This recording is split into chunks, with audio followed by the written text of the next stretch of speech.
They never wanted you to hear this. Not the priests, not the sheriffs, not the families who still whisper the name like a curse in Harrison County. Because once you hear it, once you know what Catherine O'Brien did on that Kentucky farm in 1846, you'll never look at survival or marriage the same way again. Think about this. A man vanishes without a trace. No grave, no marker, no funeral, just gone. But the pigs grew fat that spring, heavier than any farmer in the county could explain. Their sudden, unnatural weight was quietly noted in an inventory list, then buried in courthouse records. A sheriff's report sealed by court order, local newspapers silenced. That silence still hangs in the soil, in the fog, in the barns that rot in those hollows. And if you're here tonight, if you're still listening, you're already walking down a road you may not come back from. This isn't just about Catherine O'Brien and the man she killed. This is about power and what happens when the powerless are pushed too far. It's about what a woman, stripped of every legal right, every scrap of security, and every shred of mercy will do when the man who owns her life decides to erase her from his. Before we open the locked door to that farm, before I tell you how a desperate immigrant woman turned her husband's betrayal into a secret so foul that old men still cross themselves at her name, I want to know, where are you watching this from? Tell me in the comments, state, city, because when you hear what Catherine did, you'll feel the shadow of it right where you sit, and you'll understand why the earth in Harrison County will never rest. Picture it. The year is 1846. The hills of Kentucky are damp with spring fog, the fields thick with tobacco and mud. Immigrant families from Ireland are arriving, fleeing famine, hunger and death. Among them is Catherine Flanagan, 24 years old, red-haired, green-eyed, fierce in a way that unsettled the dock workers in Louisville who called her Firecat. She crossed the ocean not for love, but for survival. A marriage contract signed through the church bought her passage to America. A contract that bound her to a man named Jeremiah O'Brien, 15 years older, already broken by whiskey and debts, already dreaming of gold in California, before his farm had ever stood steady beneath him. Catherine arrived to find lies stacked on lies. The 40 acres Jeremiah promised were nothing but rocky hillsides. His thriving pig farm was a dozen starving animals and a collapsing barn. His pockets were empty except for IOUs and whiskey bills, and yet Catherine worked. She worked until her hands bled, until her body sagged, until the neighbors themselves, suspicious of the Irish, cold to outsiders, admitted that she was tougher than most men. She built what Jeremiah could not. She mended fences, dealt with merchants, grew the herd from 12 pigs to nearly 30 in a year. She hid coins beneath the cabin floorboards because her husband bled away every dollar she earned at the tavern. She turned despair into survival. And what was her reward? Betrayal. Hidden beneath his side of the bed in an old tobacco tin, she found letters that revealed Jeremiah's plan to sell the land she had revived, to pocket the money and to vanish west, taking with him another man's widow, leaving Catherine penniless, abandoned, erased. Now pause. Imagine this through her eyes. A woman in 1846 had no rights, no claim to land, no legal protection, no voice that could stand against a man's. If Jeremiah sold the farm, she would not just lose the pigs she'd raised and the land she had saved, she would lose her only chance to live. In America, as an Irish woman, abandoned by a drunk husband, she would be nothing, disposable, forgotten. So tell me, what would you do? If the person who controlled your fate decided to strip you of everything you'd built, every chance at survival, every shred of dignity, would you kneel, would you beg, or would you take back control in the only way left? Catherine answered that question on a damp March morning in 1847. She did not kneel, she did not beg, she fed her husband to the pigs. But it wasn't madness, it wasn't rage, it was calculation, cold as iron, and it was more than a crime. It was a lesson buried in the dark corners of history. When the system leaves you nothing, you are capable of anything. And that's why the sheriff sealed the report. That's why the papers stayed silent. That's why her name still drips with unease. Because Catherine O'Brien uncovered a truth that threatens every system of control. When the powerless stop playing by the rules, the powerful have no defense. The story doesn't begin with blood, it begins with silence. the kind of silence that lives inside a woman who knows the world will never hear her side. That silence haunted Catherine long before March 1846. It haunted her across the ocean, across the hunger, across the bargain her family made when they sold her future to an older man with trembling hands and a ruined farm. You must understand something about Catherine. She was not naive. She had already watched her homeland starve. She had buried siblings in shallow graves on Irish soil where the potato blight rotted everything but the cruelty of the landlords. She knew what it meant to be powerless, but America promised opportunity, or so the churchmen told her. They never said opportunity came chained to a man who would gamble away every chance she fought to create. Jeremiah O'Brien was not always cruel. At least not at first. He could be charming in taverns, quick with jokes, the kind of man who filled a room with laughter he didn't deserve. But whiskey sharpened his tongue and dulled his honor, and as Catherine bent her back to rebuild the farm, his bitterness deepened. Each fence she mended, each pig she fattened, each coin she tucked into the dirt beneath the floorboards, it all reminded him of his failures. Her strength became his humiliation. And humiliation is a dangerous seed. It grows into resentment, resentment into violence. And violence, when paired with desperation, always ends in one of two places: a grave or a reckoning. By the winter of 1845, Jeremiah's reckoning was already written. He staggered home with debts he could not pay. He spat words like knives when Catherine asked where the money had gone, and the neighbors began to notice the bruises she no longer bothered to hide. She carried herself like a woman walking on thin ice, her green eyes shadowed with sleeplessness, her body taut with weight. For the blow, for the betrayal, for the inevitable collapse. And collapse came in the form of letters. Imagine her fingers shaking as she lifted the lid of that tobacco tin, as she unfolded those papers. She read words that turned her blood to ice. Contracts with a land speculator, arrangements to sell the farm, promises to run west with another man's widow. Every line carved the same truth. Jeremiah had already erased her. This is where the story transforms from tragedy to something darker. Because Catherine realized something most people never dare to face. She had no protector, no law, no priest who could shield her. Kentucky law named her property of her husband. If he sold the farm, she became a ghost with no rights, no shelter, no claim to survival. This is the moment history doesn't want you to think about, the moment when a human being sees the system for what it is: a trap. A cage that protects the strong and devours the weak. Catherine's crime wasn't just born from rage. It was born from the knowledge that she had been locked in a game designed for her to lose. And here is the forbidden truth.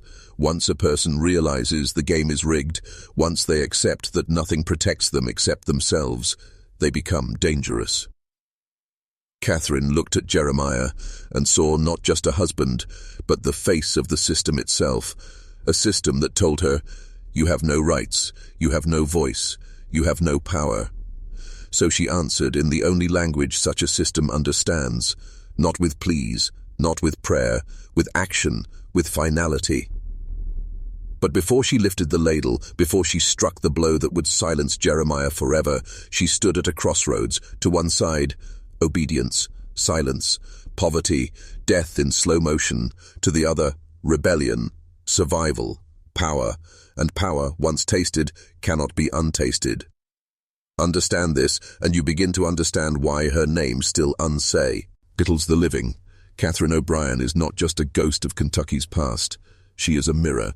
She is the reflection of what happens when you push the powerless too far, and that reflection should disturb you, because it lives in you too. And the pigs were already waiting, watching, their small, dark eyes glittering in the mist. They smelled blood before it was spilled. They knew what Catherine had not yet admitted to herself. Survival demands a price, and she was about to pay it. The morning Catherine chose her path did not announce itself with thunder or storm. No, it came cloaked in the ordinary, mist drifting low through the trees, a damp chill in the soil, pigs grunting, waiting for scraps, their bodies pressing against the wooden rails. Life carried on, as if the world itself had no interest in the choice about to split her soul in two. Jeremiah stumbled from the cabin, whiskey already on his breath. His shirt stained, his grey hair wild, his voice sharp with the arrogance of a man who believed his signature alone was enough to erase another human being. "It's my farm," he snarled, as if the words themselves were law. "My deed, my name, you're just the wife." Stop there, hear the weight of that sentence, "You're just the wife."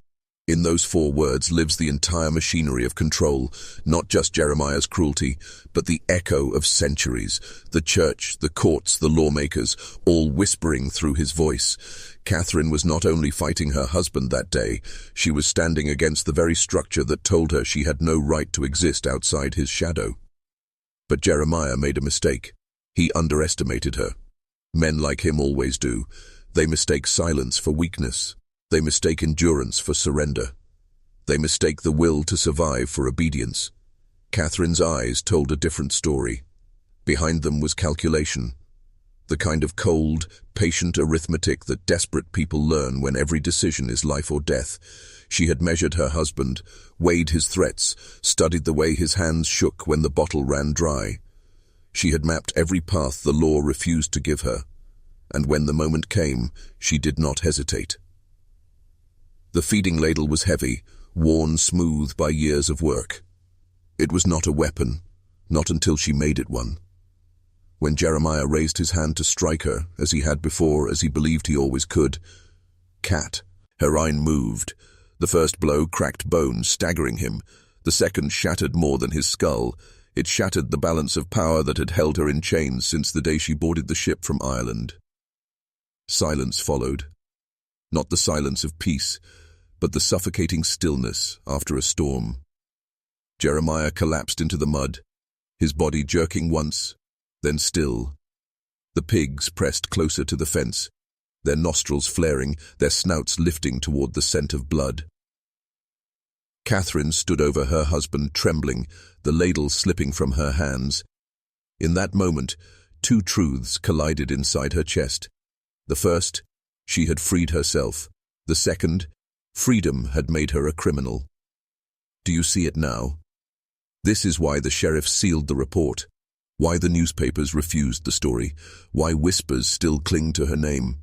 Because Catherine's act revealed something dangerous, something contagious, that survival, when denied by law, can be taken by force, that a woman, stripped of every right, could rewrite the script of her own destiny with a single swing of her hand. Think about how threatening that truth is, to the men who owned the land, to the judges who enforced the laws, to the priests who preached obedience. If one woman could claim survival outside the system, then every powerless soul could, and the system itself would crumble. The pigs grunted louder now, impatient, their black eyes locked on her, on the blood pooling at her feet. And here, Catherine saw the third truth. It wasn't enough to kill him. She had to erase him, because power doesn't come from survival alone. It comes from control of the story. If Jeremiah vanished without a trace, the story belonged to her. So she fed him to the pigs, and as their teeth tore into flesh, as their bellies swelled with what no farmer would speak of, Catherine O'Brien transformed from victim to something else entire. She became a myth, a warning, a figure both feared and erased. And when you hear this, when you feel that chill crawl down your spine, ask yourself, how much of your life is built on stories written by men like Jeremiah, stories where you are just the wife, just the worker, just the pawn, stories that demand your obedience, your silence, your surrender. Catherine tore her story out of their hands, brutally, irrevocably. And that, my friend, is why we are still speaking her name. The first minutes after Jeremiah's fall were the longest of Catherine's life. She stood frozen in the mist, staring at what she had done, her breath shallow, her body trembling. It would have been easier if the world had split open, if lightning had struck, if some divine hand had marked the earth with judgment, but nothing happened. The birds kept singing, the pigs kept grunting, the sky stayed grey, the silence mocked her. And then came the dread. Not dread of what she had done. That blow had been inevitable, written into every insult, every bruise, every threat. No, Catherine's dread came from what would follow. The neighbours, the priest, The law, the gallows. A woman who killed her husband in 1847 was not a widow. She was a witch, a pariah, a criminal beyond redemption. She could not bury him. He was too heavy and the soil too shallow. She could not drag him into the woods without leaving tracks. She could not report self-defense because the law would laugh in her face. Every path ended in her destruction. Every path, except one. It was the pigs. They were watching her even then, their snouts pressed through the rails, their small eyes burning with animal hunger. Pigs do not care what flesh they eat. To them, blood is blood, meat is meat. And Catherine saw the possibility in their hunger, a possibility so unthinkable that no court could ever prove it, so final that no priest could ever absolve it. The decision came not as madness, but as clarity. If the law gave her no protection, she would give the law no body. Jeremiah would vanish into grunts and bone fragments. He would vanish into the bellies of the very creatures she had raised with her own hands. And so, step by step, Catherine began. She dragged him with effort to the pen, her body straining against dead weight, her mind blank except for the rhythm of survival. Push, pull, lift, drop. The pigs surged. Forward, greedy, impatient. Flesh was torn from bone with a sound Catherine would remember forever, a sound that was both sickening and liberating. Understand this. She did not feed her husband to the pigs out of cruelty. She did it because the system left her no other choice, because the game was rigged against her survival, and she had decided she would not lose. What men in power call crime, the powerless sometimes call necessity. And that necessity terrified the authorities. It still terrifies them. Because Catherine exposed a truth hidden in plain sight. The law is not about justice, it is about order. And when someone breaks the order, when they rip the mask off and show the raw machinery beneath, the system panics.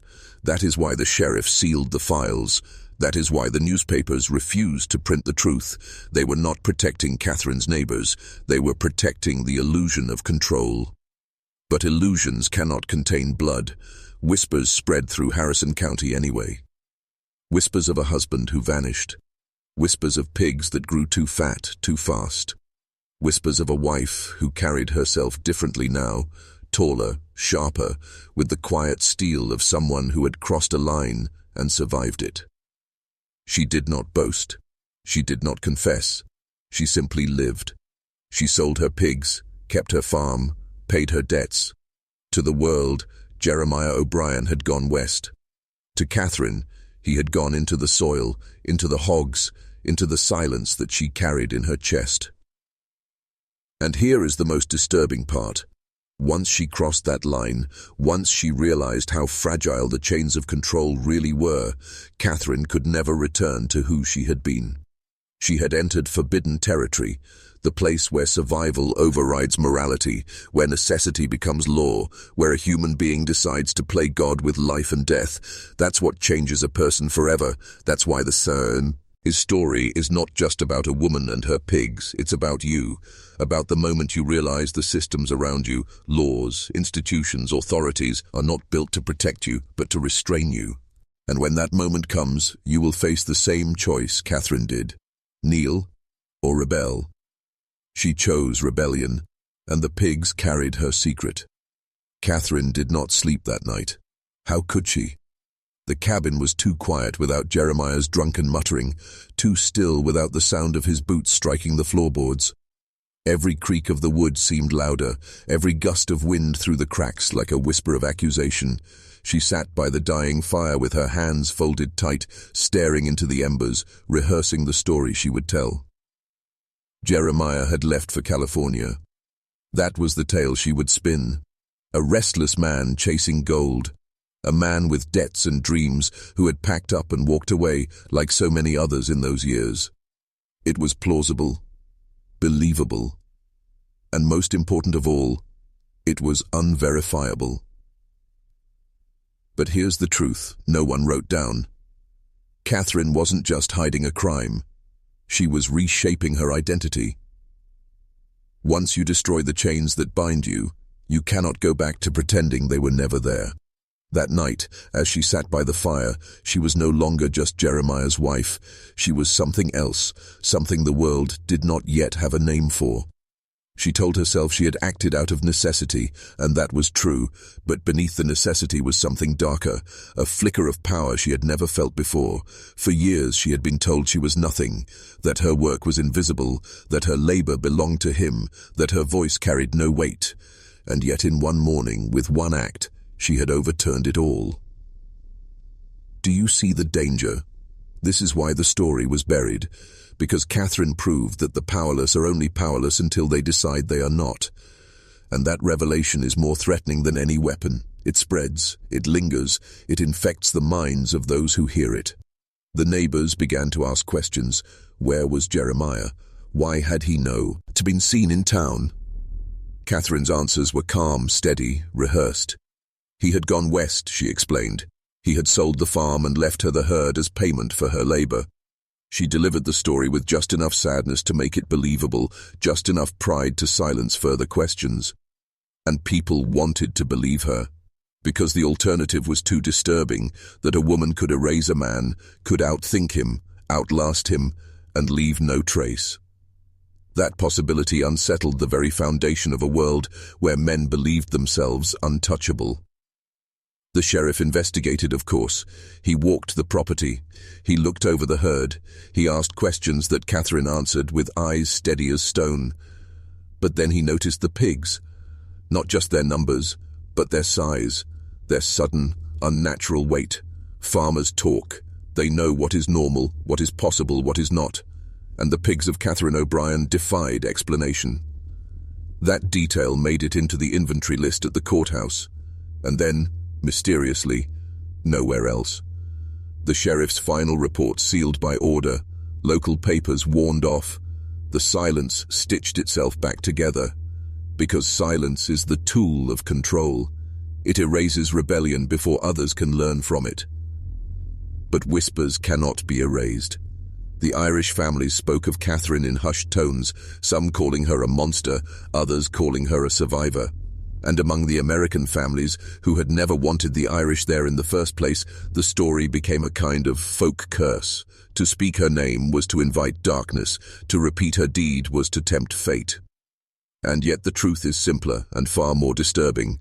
Catherine was not cursed. She was not even extraordinary. She was human, flesh and blood, a woman who saw the world for what it was, a rigged game, and refused to play by its rules. That is why the story matters. That is why we are here, digging into sealed archives and forbidden files. Because Catherine O'Brien's act is not just history, it is a mirror. It forces you to ask yourself, how far would you go if survival demanded it? When the world strips you of rights, of safety, of dignity, would you obey? Or would you, like Catherine, feed the system itself into the mouths of pigs and watch it vanish without a trace? The weeks after Jeremiah's disappearance were the most dangerous of Catherine's life. Killing him had been terrifying, but covering his absence, that was the true test. Violence is sudden, survival is patient. Every morning she rose before dawn, lit the fire, milked the cow, fed the pigs. Routine was her shield. Routine convinced the neighbors that nothing had changed. Routine whispered to herself that she was still human, still tethered to ordinary life. But the truth was written in her body. Her back no longer bent under the weight of fear. Her eyes no longer darted toward the door, waiting for his shadow to darken it. There was a stillness in her now, a terrifying stillness, that unsettled those who looked too closely. The neighbors gossiped. Some claimed Jeremiah had run off with a widow to the west. Others said he had drowned in the Ohio River, gambling away his last coin. The story grew in the telling, as stories always do, and Catherine let them grow. She fed them little fragments, half-truths, carefully measured words, a sigh here, a nod there. She learned the art of misdirection, the power of letting people fill in their own blanks. But there was one problem Catherine could not control: the pigs. They had devoured Jeremiah, yes, but they had also betrayed her in their way. Their size, Their grotesque fatness became the talk of the county. Farmers came by to marvel at them. Some asked what she was feeding them. She smiled and said scraps, slop, hard work. But behind her smile was dread. Too much attention could undo her. The sheriff returned once more, walking the farm with heavy boots, his eyes sharper this time. He asked the same questions, but slower, watching her face. Catherine answered without flinching. She had rehearsed every word in the quiet of her cabin, whispered them to herself in the dark. She knew the law was not looking for truth. It was looking for weakness, and she gave it none. Still, she could feel the unease in him. He wanted to press harder, but pressing harder meant prying open something dangerous. To accuse a woman of such a crime without proof was to risk scandal, to risk unrest. Better to let Jeremiah vanish into rumor than to confront the possibility that his wife had outwitted them all. The sheriff left, but not without leaving her a warning in his silence. It was in those weeks that Catherine began to change in ways no law could measure. She no longer thought of herself as prey. She no longer flinched when men spoke down to her in town. She began to see through their words, through their posturing. She understood now how fragile authority really was, how quickly it collapsed when tested. This is the forbidden lesson Catherine carried. Power does not belong to those who claim it. Power belongs to those who take it, and once taken, it is never willingly given back. Do you understand why her story had to be buried? It was not just the brutality of what she had done, it was the contagion of it. If other women, other workers, other souls crushed under the weight of a system learned what Catherine had discovered, that the law could be outmaneuvered, that survival could be seized, then the whole structure of obedience would collapse. So they sealed the records. They erased her name from public memory. They let her vanish, the way Jeremiah had vanished, into silence. But silence cannot contain a story like this. It seeps through the cracks, carried in whispers, in warnings, in ghost tales told around firelight. Some say Catherine's pigs grew restless after the deed, as if haunted by what they had consumed. Some say her cabin remained colder than the others, as if Jeremiah's spirit lingered in the walls. And here's the chilling truth. Whether or not the ghost was real, Catherine was already becoming one. Not a ghost of the dead, but a ghost of the living. A figure who slipped through the grip of the system, leaving only questions, only dread, only the faint outline of rebellion. That's why her name matters, not because of the crime alone, but because she showed what happens when silence is broken, not by words, but by action. And in that action, Catherine O'Brien crossed the line from victim into legend. The strange thing about secrets is that they rarely stay buried. Catherine had erased Jeremiah's body, but she could not erase the unease that followed her. People can sense when something unnatural lingers in their midst. They cannot always name it, but they feel it in the pause of conversation when she enters a room, in the way children stare too long, in the way neighbors cross themselves as she passes by. Catherine noticed the shift. At first it frightened her. Suspicion could destroy her as surely as discovery. But soon she realized it was not suspicion she was seeing, it was fear, and fear, she discovered, is a kind of power. She did not seek it, she did not boast, but fear grew around her like vines around a house. Men lowered their voices when speaking to her. Women glanced at her with a strange mixture of pity and admiration. Some whispered that she had been cursed. Others said she had cursed Jeremiah. In a land already heavy with superstition, where death and famine felt like punishments from God, Catherine's story slipped easily into the language of legend. And Catherine, though she never claimed the legend, did not resist it. She let the whispers work for her. In a society that had once stripped her of every protection, the fear in her neighbors' eyes became her new shield. They would not strike her, they would not challenge her, they would not dare. Here lies the forbidden truth. Fear is often stronger than law. A sheriff can be bribed, a judge can be swayed, but fear seeps into the marrow of people. It reshapes how they act, how they speak, how they obey. Catherine had stumbled upon this power by accident, but once she tasted it, she carried herself differently, straighter, quieter, a silence no longer of submission, but of command. The pigs, too, became part of the myth. Their size was unnatural, their eyes unsettling. Some said Jeremiah's soul links, Jared inside them, that they watched with his gaze, waiting for revenge. Others swore Catherine spoke to them in the evenings, whispering secrets into their ears. Children dared each other to creep to the edge of her farm at night, to listen for the grunts and squeals that sounded almost human. Myth wrapped itself around her farm, and she allowed it, because myth, like fear, served her survival. But inside, Catherine was not immune to the weight of what she had done. At night, when the cabin grew too quiet, she would sometimes hear the echo of bone cracking under iron. Sometimes she dreamed of pigs tearing at flesh, and she woke with her hands clenched tight, as if still gripping the ladle. Guilt, perhaps, but more than guilt, it was memory. The body remembering what it had done, what it was capable of doing again. That is the most unsettling part of her story. Once a person crosses the line into violence, once they prove to themselves they can kill and survive it, a door opens inside the mind, a door that can never be fully closed. Catherine had walked through that door. On the other side, she was no longer the same woman.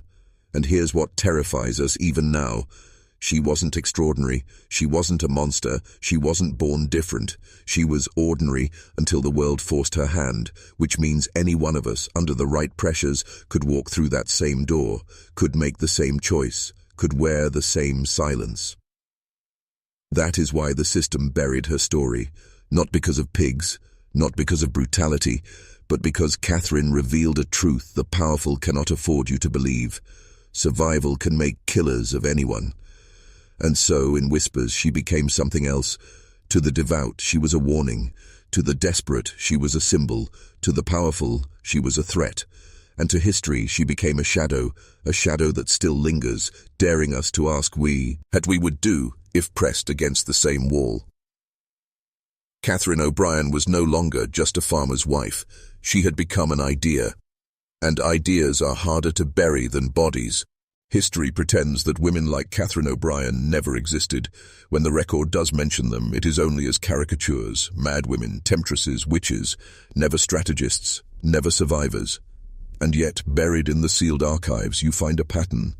Women who were cornered, erased by the law, and then erased again by the histories written by men. Catherine is not an anomaly. She is a fracture, a glimpse of the hidden truth. You see, in 1847, Kentucky law recognized only one form of ownership, male. Jeremiah's name was the deed, the mortgage, the future.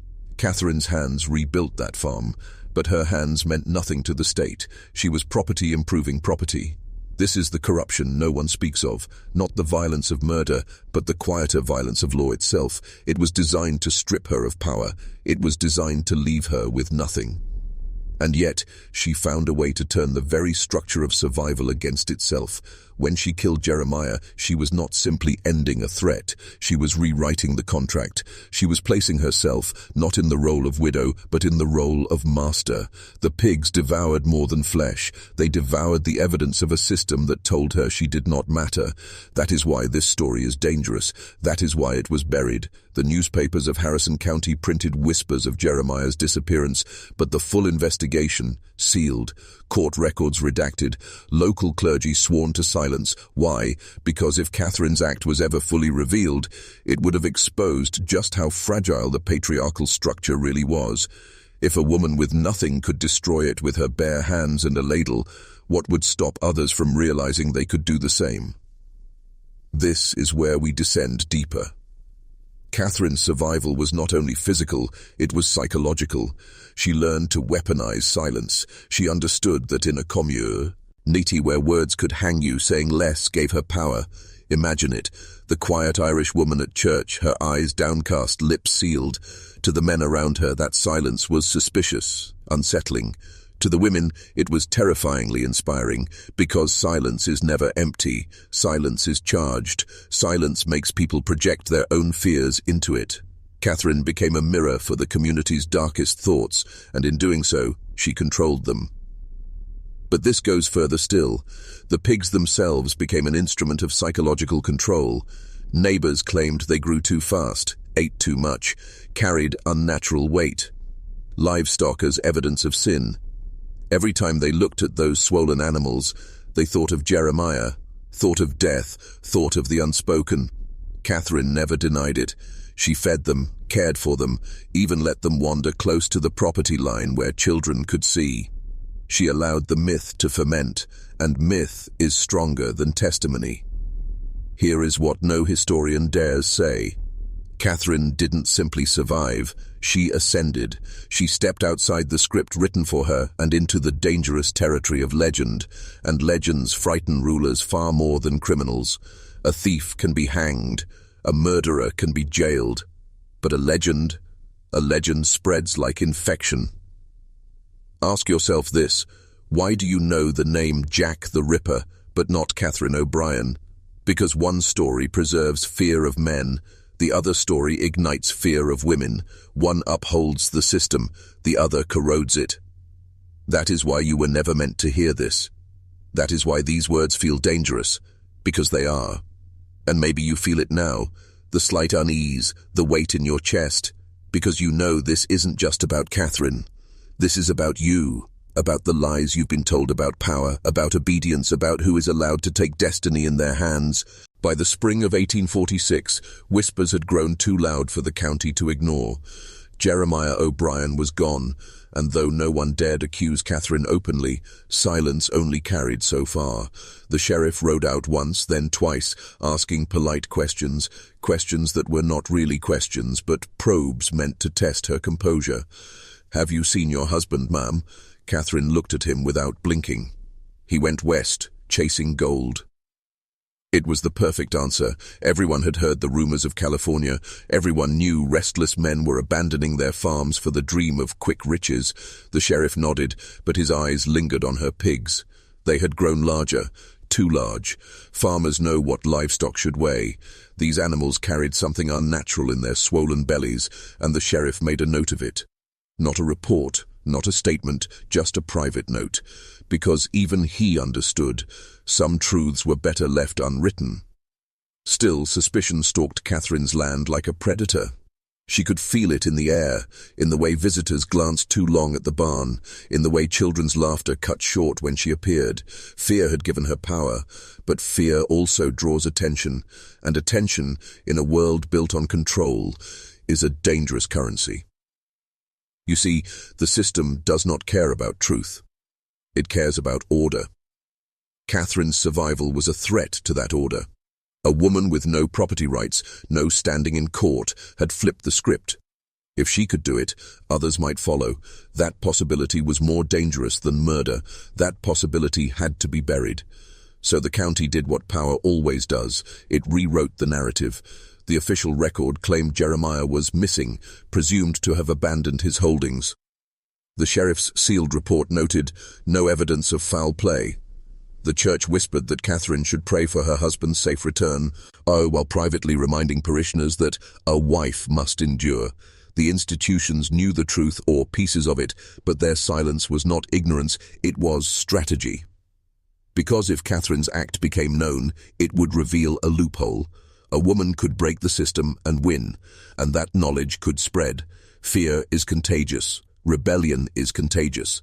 They buried her story to contain the contagion, and here is where you must open your eyes. This is not just about 1847. This is how control operates across centuries. Information is managed, narratives are constructed. Those who step outside the script are erased not by bullets but by silence. Think of how many names you have never heard, how many acts of defiance never made it into your textbooks. Catherine is one of countless shadows carved out of history to keep you obedient. But there was something different about Catherine. She understood the game. She understood that when suspicion fell upon her, she could not fight it with words. Words could be twisted, words could be used against her. Instead, she leaned into myth. She let the pigs grow fat and strange. She let her silence stretch long. She let the fear ferment until people were too afraid to accuse her directly. What is unspoken cannot be tried. What is unsaid cannot be judged. Catherine weaponized ambiguity itself, and that, my friend, is the purest form of psychological control. So ask yourself, how many truths around you are hidden in plain sight? How many scandals sealed in archives? How many lives rewritten as cautionary tales? How many victories erased because they threatened to inspire? Catherine's story is not just her own, it is a template, a warning, a revelation. Because when institutions cannot control the act, they control the story, and if they cannot control the story, they bury it. Catherine O'Brien became both murderer and myth, and it was the myth that terrified them most. At first, Catherine told herself she was only surviving, that the silence she carried, the calm way she answered the sheriff, the indifference she showed to whispers in church, these were just shields, temporary measures. She was a woman alone in a hostile world, doing what she had to do. That is what she told herself. But silence does not stay neutral. Silence has gravity. Hold it long enough, and it begins to change you. Catherine began to feel it. In the quiet moments when the pigs rooted in the mud and the wind creaked through the boards of the cabin, she felt her own silence pressing back on her. It was no longer something she wore like armor. It was becoming part of her, seeping into her blood, reshaping her. This is what people do not understand about power. It does not arrive with a crown or a sword or a title.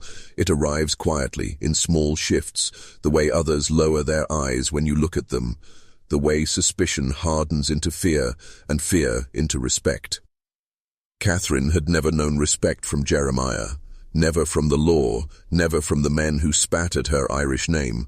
But now, when she walked into the market, silence followed her like a cloak, and she realized respect and fear are twins, sometimes indistinguishable, sometimes interchangeable. She began to move differently, straighter, slower. She let others fill the silence with their own imagination. If they wanted to believe Jeremiah had left her, she allowed it. If they suspected something darker, she allowed that too. Their stories, not hers, protected her. But at night, when the lantern flickered and the pigs grunted outside, Catherine wrestled with the truth. The line between survival and transformation was blurring. She had killed because she was cornered. But the act had unlocked something in her, a door she had not known existed. And behind that door was not only survival, there was strength. There was command. There was the knowledge that the law could be bent, not by pleading, not by obedience, but by decisive force. Do you feel the danger here? This is why her story was smothered, not because she killed a man. Men killed men every day, and history preserved them as heroes. No, Catherine was erased because her act revealed a forbidden path. A woman denied every right could still seize power, not through permission, not through patience, but through will. That was the lesson they could not allow others to learn. Catherine felt the transformation in her body too. The same hands that once trembled from exhaustion on winter nights now carried tools with calm precision. The same eyes that once darted nervously when Jeremiah raised his voice now stared unflinching at neighbors who asked too many questions. She had passed through fire and emerged harder. Cold perhaps, but unbreakable. Yet power always comes with a price. At times she wondered if the pigs had swallowed more than flesh, if they carried Jeremiah inside them, not in body but in spirit. Their eyes seemed to follow her in ways that unsettled even her iron will. She would wake at night to their rooting, their shrill cries, and she could not shake the thought that they were mocking her, reminding her of what she had done and what she could never undo. This is the paradox of forbidden power. Once you taste it, you can never return to innocence.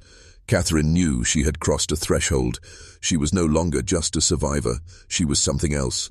And though she wore silence like a cloak, inside she carried a storm that could not be confessed to priest or neighbor, a storm that marked her as different forever. And so the woman who had once been a farm wife became something more dangerous. She became a keeper of secrets, a guardian of power hidden in plain sight. And history, terrified of that secret, chose to erase her. But we are not erasing her. We are speaking her back into existence, and that, my friend, is where danger truly begins. By summer, the silence that had once protected Catherine began to turn against her. Fear gives power, yes, but fear also festers. It gnaws at communities until someone demands resolution. And in Harrison County, 1847, resolution meant authority stepping in to reassert order. The first crack came not from the sheriff, but from the neighbors. The Kellermans, the family whose land lay just across the ridge, had begun to whisper more boldly. Their children had come home pale-faced, claiming they had seen Catherine talking to her pigs as though they were people. One boy swore he had heard Jeremiah's name grunted from the sty at night. Children lie, yes, but adults believe what they need to believe, and the Kellermans needed to believe that something unnatural was happening on that farm.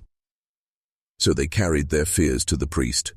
Father O'Connell had already been uneasy. He had spoken with Catherine months earlier, when she asked too many sharp questions about the church's stance on self-defense. Now, pressed by the Kellermans, he could not ignore it. He rode again to Catherine's cabin, Bible in hand, eyes scanning the swollen pigs that stared back at him with strange, human-like intensity. "Catherine," he said softly, "rumors are gathering like storm clouds. People fear what they do not understand. Tell me, where is Jeremiah?" She looked him straight in the eye and said only, "Gone." Nothing more. No defense, no explanation, just the word, dropped into the air like a stone into deep water. O'Connell felt the weight of it, but he did not press, because Catherine's silence was more dangerous than confession. It left him with nothing solid to hold, nothing solid to condemn, and in that void, his own imagination did the work. The priest left unsettled, but he carried the whispers forward. Soon the sheriff was forced to act. He arrived one humid evening with 2 deputies, Claher. It was routine inquiry. They asked about Jeremiah's debts, his drinking, his rumored plans to head west. Catherine repeated her answer with the same deadly calm. He went chasing gold. But the deputies noticed the details, the fresh repairs on the barn, the fattened pigs that watched too closely, the absence of any belongings that would suggest Jeremiah had truly left. They wrote nothing down, but their eyes betrayed their suspicion, and suspicion, once formed in the minds of lawmen, rarely disappears. Here is the hidden machinery you must see. The sheriff was not seeking truth, he was seeking to maintain the hierarchy. A drunk Irishman gone missing was no tragedy to the county, but a woman who might have killed him and prospered in his absence. That was a threat, because it suggested the hierarchy could be overturned from below. So the sheriff tried a different tactic. He leaned in close and told Catherine that if she wished to avoid gossip, she might consider selling the herd and moving on.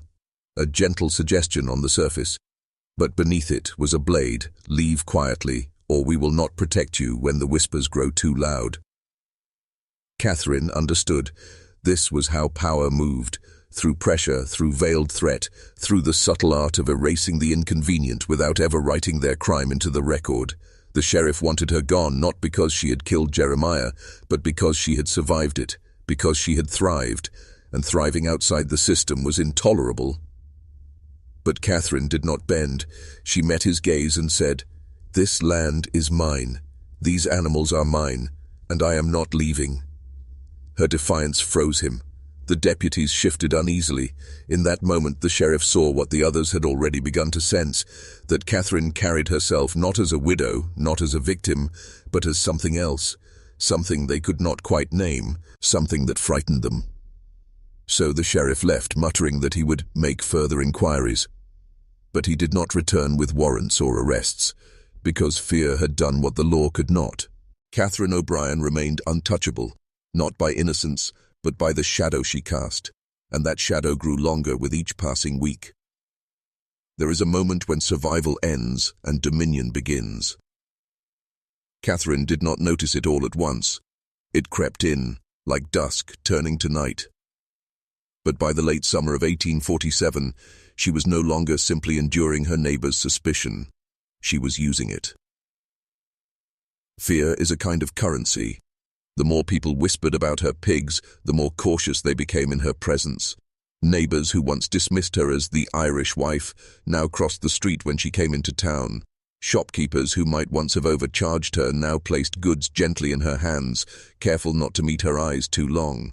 Farmers who had mocked Jeremiah behind his back now avoided even speaking his name. The absence of respect had become overcompensation, and Catherine understood this was power. She began to cultivate it, small, deliberate acts, leaving the pigs to wander closer to the property line so that children saw their grotesque size, standing a little too still during church service, her lips unmoving even as others prayed aloud, letting her gaze linger on those who spoke against her, saying nothing, doing nothing, just watching until they faltered. Silence became performance. Mystery became weapon. and Catherine discovered the strange alchemy of fear. You need not prove anything. People will build the proof for you. They will project their darkest suspicions onto your stillness, and in that projection, they hand you control. It is easy to believe Catherine was simply a woman burdened by guilt, that she trembled in her cabin at night, haunted by what she had done. That is the narrative you have been taught about women who kill, fragile, hysterical, undone by their own violence. But the sealed records and whispered testimonies point to something else entirely. Catherine was not undone. Catherine was remade. The sheriff's further inquiries never materialized. Why? Because even he had begun to sense that prosecuting her would cost more than ignoring her. To drag Catherine into court would be to risk unleashing every suspicion, every unspoken truth, into the open. And open truths spread like fire. Better to let her remain a shadow on the edge of town, a rumor wrapped in flesh. And here is where the transformation deepens. Catherine began to notice other women watching her differently, not with fear, but with a kind of furtive hope. The battered wife at the market who met Catherine's eyes and held them a moment too long. The widow who lingered near her stall, listening as others whispered but never adding her own voice.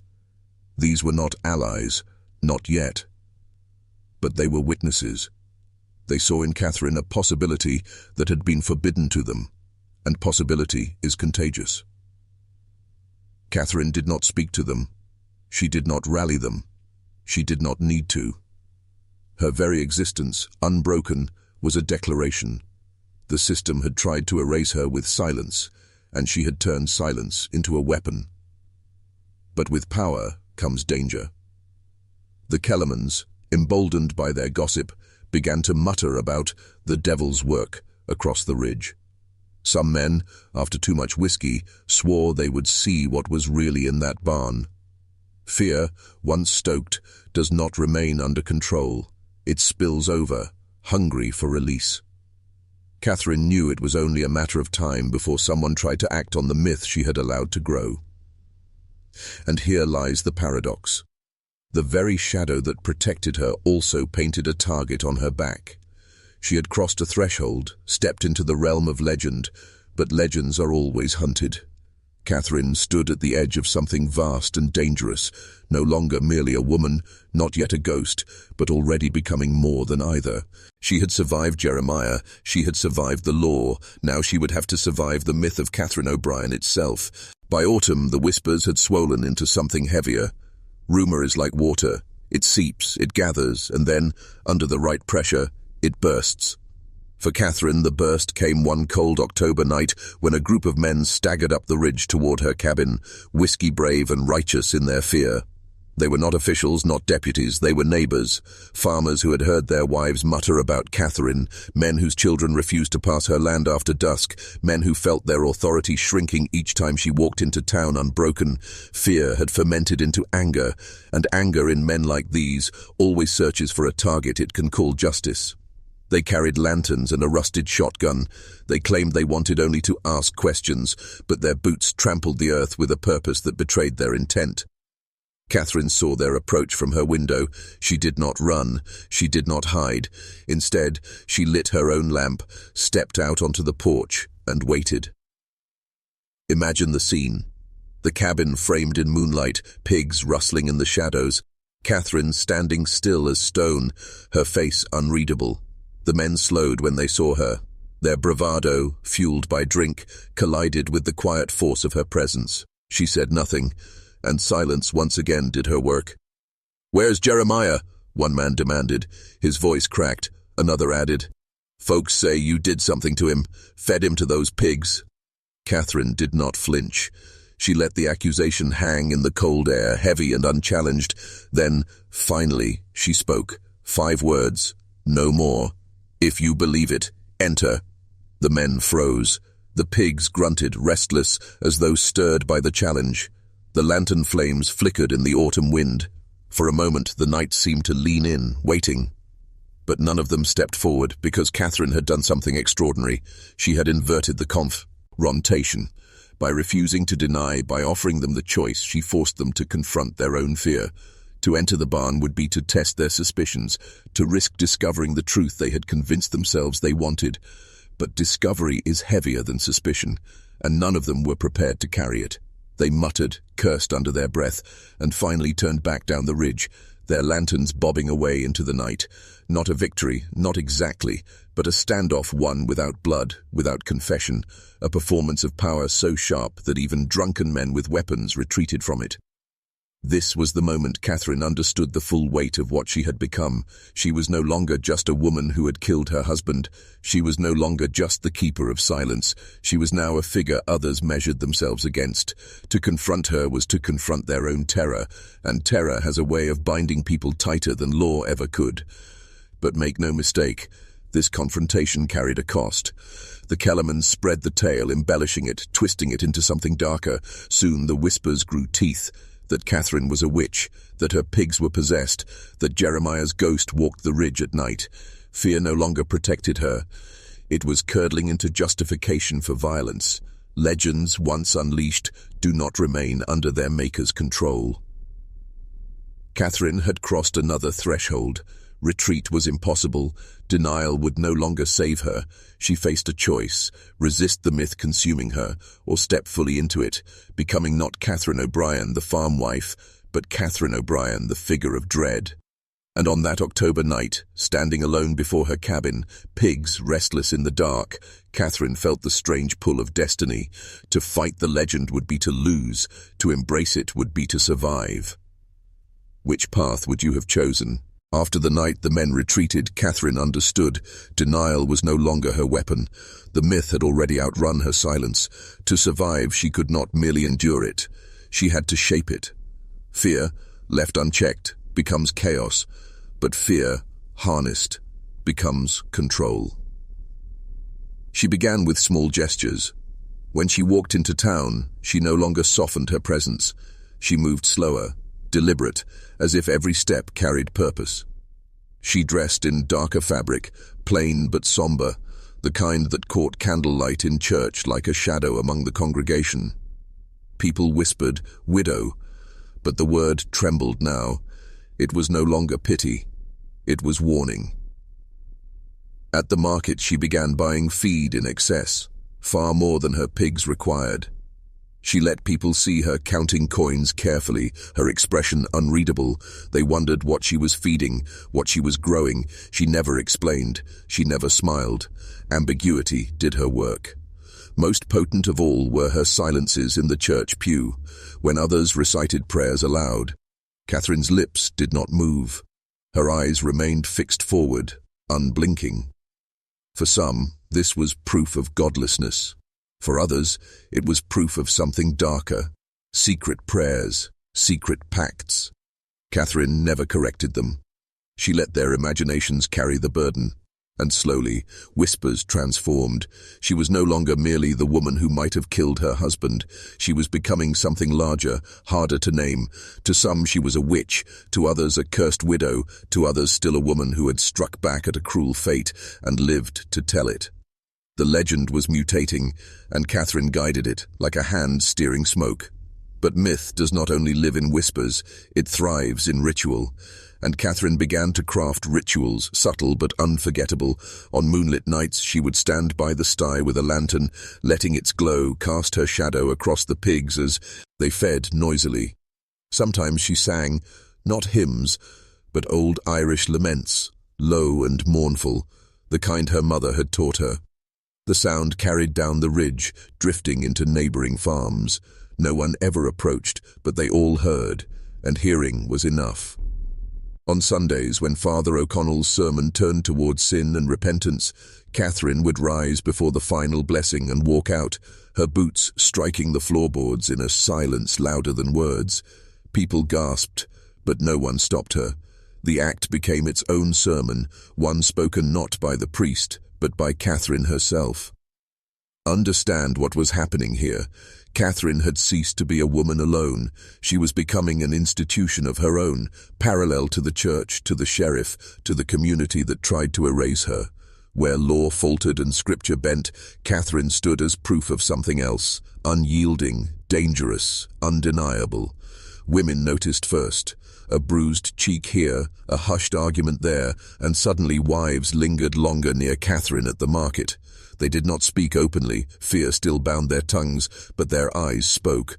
A question passed between them. If Catherine could stand against the system, could they? Men noticed too. Their unease grew sharper. No lawman could accuse her, no priest could shame her, no mob could break her. And so their fear turned to resentment, then to plotting. The Kellermans muttered about curses louder now, gathering others into their orbit.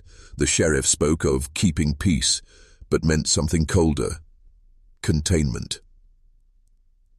But Catherine did not retreat. She leaned further in. She was no longer Catherine O'Brien, widow of Jeremiah.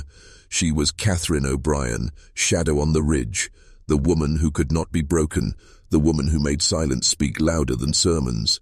And once you step into myth, there is no turning back. The spring of 1847 carried no gentleness. Storms rolled across Harrison County like omens, flooding creeks and soaking the ground into a mud that swallowed wagon wheels. Farmers muttered that God was displeased, and in their muttering one name was always present: Catherine O'Brien. The Kellermans struck first, but not with violence. They went to Father O'Connell. Their story was simple, sharpened for impact. Catherine was corrupting the county, mocking the church, desecrating the bond of marriage by refusing to mourn Jeremiah properly.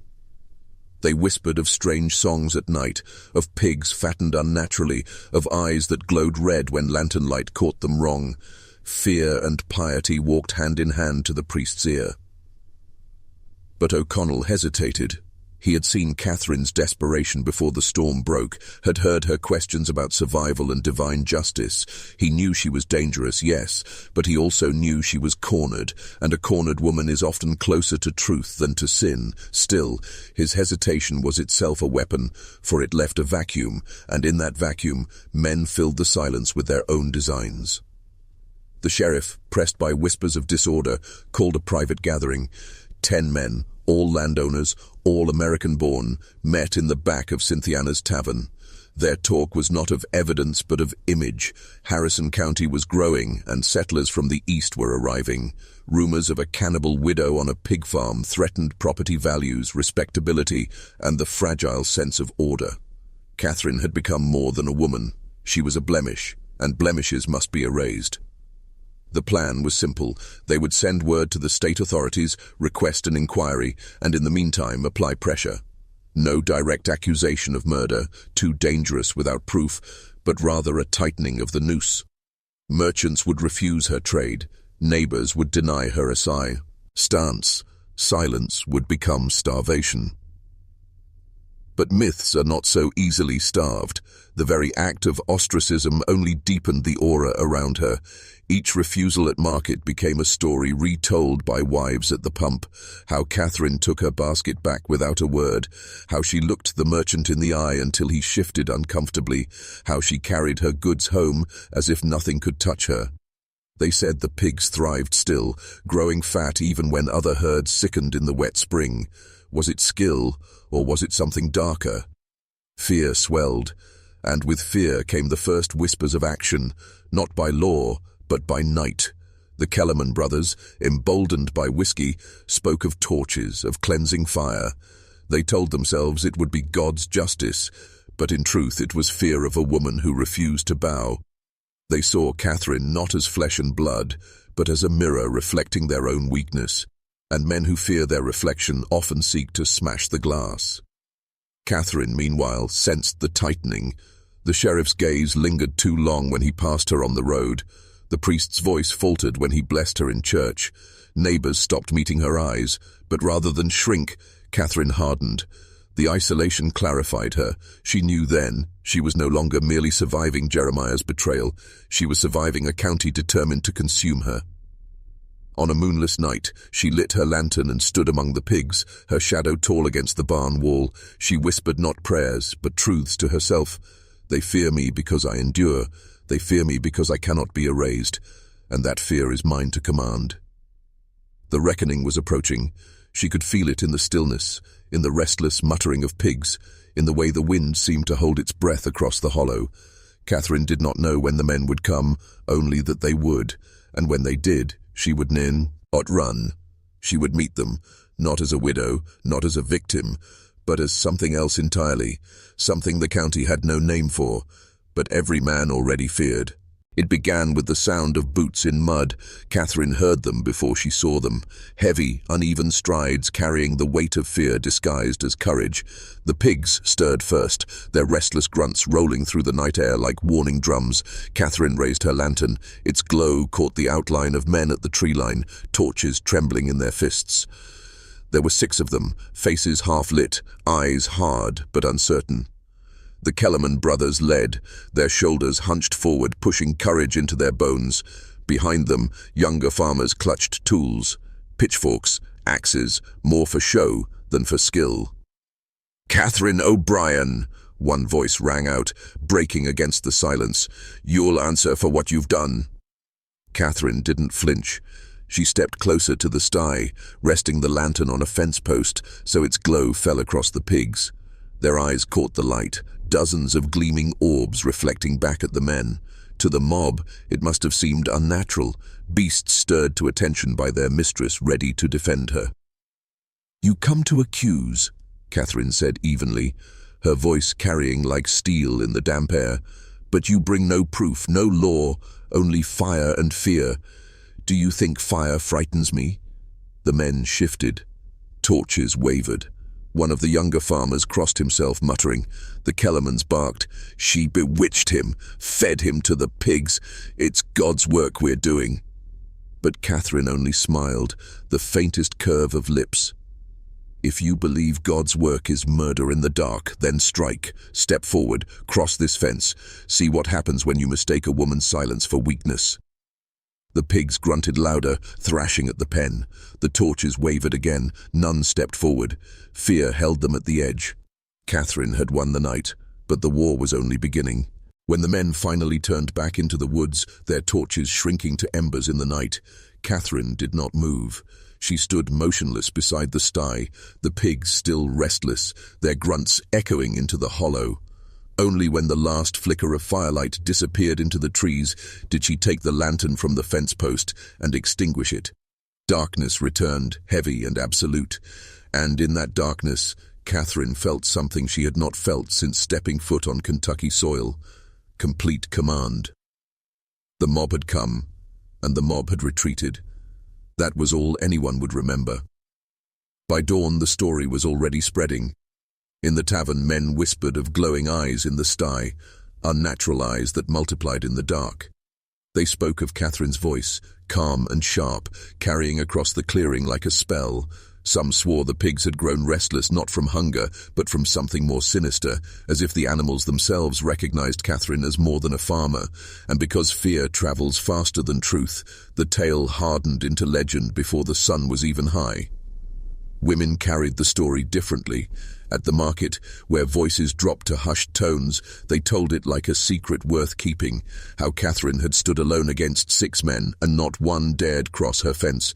For some, it was proof she was a witch. For others, it was proof she was something rarer, a woman who refused to break when every hand was against her. In both tellings, her power grew.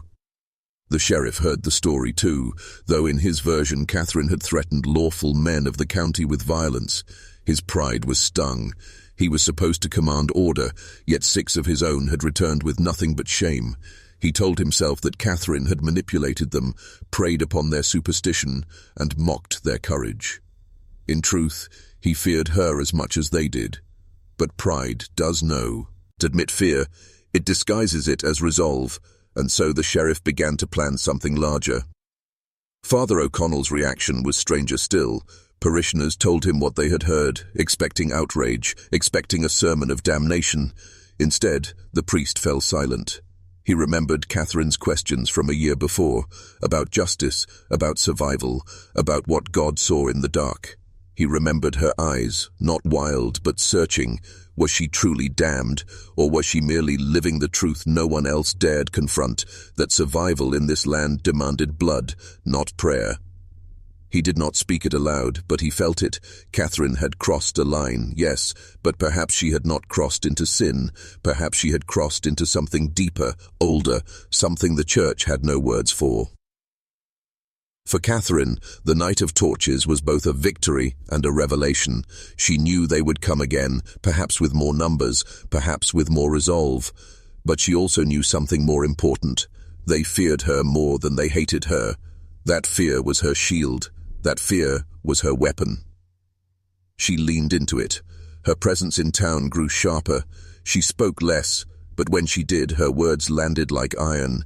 She bought goods with coins counted slowly, deliberately, forcing merchants to feel every second of her gaze. She sang at night more often, letting the wind carry her voice down the hollow. When she passed neighbors on the road, she nodded once, not in greeting but in acknowledgement, as if to say, "I know what you whisper, and I do not care." And so the legend thickened. To strike Catherine O'Brien was to strike the unknown, and men who fear the unknown rarely strike twice. But myths have gravity, and gravity always pulls. Catherine had survived the first fire. What she could not know, what none could know, was that survival had only deepened her descent. Myths are not built on survival, Al. 1. They demand escalation, they demand proof, and proof would soon be forced upon her. The sheriff could not let it rest. A single widow defying 6 armed men had made him a laughingstock, though no one dared say it aloud. The torches had not burned her farm. Instead, they had lit a new kind of fire, one he could no longer control. If Catherine O'Brien could stare down a mob, what did that mean for the authority of his badge, for the fragile order of Harrison County? He moved carefully at first, cloaking vengeance in the language of duty. A letter was drafted to the state capital requesting assistance in investigating the troubling disappearance of Jeremiah O'Brien. Words were chosen with surgical precision. Not murder, but disappearance. Not widow, but suspicious party. It was enough to bring weight without evidence, enough to turn rumor into official scrutiny. Within weeks, a representative from Frankfort rode into Cynthiana. His name was Judge Elias Thornwell, a thin, pale man with ink-stained fingers and a face that seemed carved from stone. He did not believe in ghosts, in witches, in whispers of glowing pig eyes. He believed in law and in making examples. The inquiry began like theatre. Notices were nailed to church doors and tavern walls, summoning citizens to testify. The courthouse filled, its air thick with sweat, tobacco smoke, and anticipation. Men came eager to speak of Catherine's strangeness. Women came, silent but watchful, their eyes following every word. The Kellermans took the stand first. They spoke of torches, of fear, of Catherine's defiance in the night. They painted her as something unholy, a danger to the county. Their words drew nods from men who had never set foot on her farm, but had heard the whispers enough times to believe them. Others followed. Merchants told of her cold gaze, of coins counted with unnatural precision. A farmhand spoke of hearing her songs at night, drifting like spells across the valley. Ewe. Edge testimony added another stone to the growing weight, and yet something strange happened. The more they spoke, the larger Catherine became. Their words did not shrink her, they magnified her. The widow on a pig farm became a figure of dread, of fascination. The silence that followed each testimony was not relief, but awe. Even Judge Thornwell felt it, though he masked it behind a stern face. When Catherine herself was called, the courthouse went still. She entered in plain black, her bonnet casting shadow over her eyes. She did not hurry. She did not glance around. She walked like someone who owned the space, as if the courthouse were merely another room in her home. "Mrs. O'Brien," Thornwell began, his voice clipped, "your husband Jeremiah has not been seen since the spring of last year. Do you deny this?" "I do not," Catherine replied, her voice calm, unshaken. "And do you know where he has gone?" Catherine paused. The silence stretched so long the air itself seemed to bend. Then she spoke. "A man goes where his sins carry him.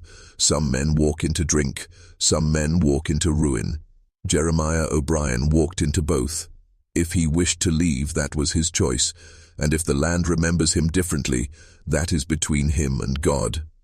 Gasps rippled through the crowd. Thornwell narrowed his eyes. It was not a confession. But it was no denial either. It was something sharper. Defiance, wrapped in mystery. The judge leaned forward. "You are aware, Mrs. O'Brien, that silence in matters of law can be taken as guilt." Catherine met his gaze at last. Her green eyes held steady. "And you are aware, Judge, that silence in matters of God can be taken as wisdom." The room stirred. Thornwell shifted uneasily. Catherine had not broken, but the law would not release her so easily. The inquiry was far from over, and in its shadows, Catherine's legend swelled yet again. The inquiry stretched on for days, and each day the courthouse filled as if it were hosting a spectacle rather than a proceeding. Farmers abandoned fields, merchants closed shops early. Even children lingered by the doors, straining to catch fragments of the drama inside. Harrison County had not seen war, but in that courtroom it found a theater of battle, and Catherine O'Brien was its central figure. Judge Thornwell tried to maintain order, but Catherine had already bent the space to her will. She answered questions slowly, deliberately, pausing long enough for the silence itself to weigh on the room. When asked about Jeremiah's business dealings, she spoke of debts unpaid and promises broken, her words cutting through the image of a lost husband with the precision of a blade. When asked about her pigs, she leaned forward, her tone almost tender. "They thrive because I tend them," she said, "because I do not wait for Providence to fatten them. The land provides to those who will take what is needed. If others fail, it is not because I am cursed, it is because I am willing." To some it sounded like confession. To others it sounded like truth they had never dared speak aloud. Either way, her myth swelled. The sheriff brought witnesses to hammer her down. A merchant swore she had cursed his name when he denied her credit. A boy testified he had seen her walking fields at night, lantern held high, pigs following her like disciples. A midwife whispered of herbs found hanging in her kitchen, strange bundles that looked more spell than remedy. But Catherine did not shrink. She smiled faintly, her expression neither denial nor approval. She allowed the words to wash over her, to settle into the air like stones in a river. And instead of sinking her, those stones became stepping stones across the current of rumor. By the third day, the inquiry no longer felt like a trial. It felt like a sermon, though the preacher was not Thornwell but Catherine herself. Each answer, each silence, each steady look bent the crowd further to her gravity. Even those who despised her could not look away. Father O'Connell was called to testify last. His presence carried weight. He was a man of God, respected, trusted. Thornwell expected him to speak plainly of Catherine's irreverence, her questions, her distance from the church, but when he took the stand, the air shifted. "Yes," O'Connell said, voice low. "She has questioned, she has doubted, she has spoken words unbecoming of a parishioner. But tell me, what woman has not, when grief is heavy? What man has not cursed God in his field when the harvest fails? If doubt is a crime, then we all stand guilty. If silence is guilt, then so is every prayer unanswered." The room stilled. Thornwell's lips tightened. O'Connell had not defended her innocence, but neither had he condemned her. Instead, he had drawn the county itself into the circle of suspicion.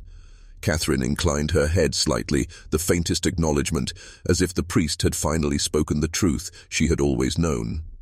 When the inquiry adjourned, the crowd spilled into the streets, buzzing like bees disturbed from their hive.